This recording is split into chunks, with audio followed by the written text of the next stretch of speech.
হাম পরিস্থিতির খবর জানাতে ঠাকুরগাঁও থেকে সরাসরি যোগ দিচ্ছেন সহকর্মী ফাতেমা তুছগ্রা। যাচ্ছি তার কাছে। ফাতেমা, ঠাকুরগাঁওয়ের হাসপাতালে হাম আক্রান্তদের পরিসংখ্যানটা কেমন দেখছেন?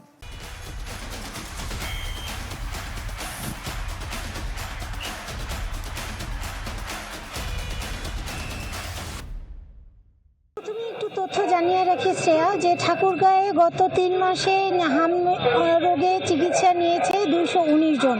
এর মধ্যে মৃত্যুবরণ হয়েছে 2 জন শিশু এবং এখন গত 24 ঘন্টায় ভর্তি আছে 7 জন। এর মধ্যে এখানকার হাম পরিস্থিতি যদি আমি জানাই শ্রেয়া, যে এখানকার একে তো হাসপাতালের দুর্গতি এবং অস্বাস্থ্যকর পরিবেশ, এখান থেকেও হাম কিছুটা সংক্রমণ রোগ সেহেতু ছড়িয়ে যাচ্ছে এবং মানুষের সচেতনতার অভাবকেই দায়ী করছে হাসপাতাল কর্তৃপক্ষ। এবং হাসপাতাল কর্তৃপক্ষ কিন্তু এখানে আইসোলেশন ওয়ার্ড তৈরি করেছে এই হাম রোগীদের জন্য, কিন্তু তারপরও সংক্রমণ কমছে না। এখানে টিকাদান কর্মসূচি কিন্তু শতভাগ সফল হয়েছে।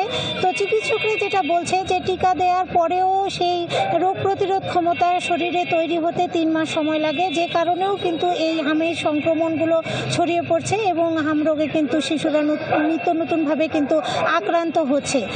তো এখন পর্যন্ত ঠাকুরগাঁয়ে যে শিশুরা ভর্তি আছে তারা কিন্তু সুস্থ হয়ে চিকিৎসা নিয়েও বাড়ি ফিরছে। ততটা সিরিয়াস না হলেও কিন্তু সংক্রমণ কিন্তু থামছে না শ্রেয়া।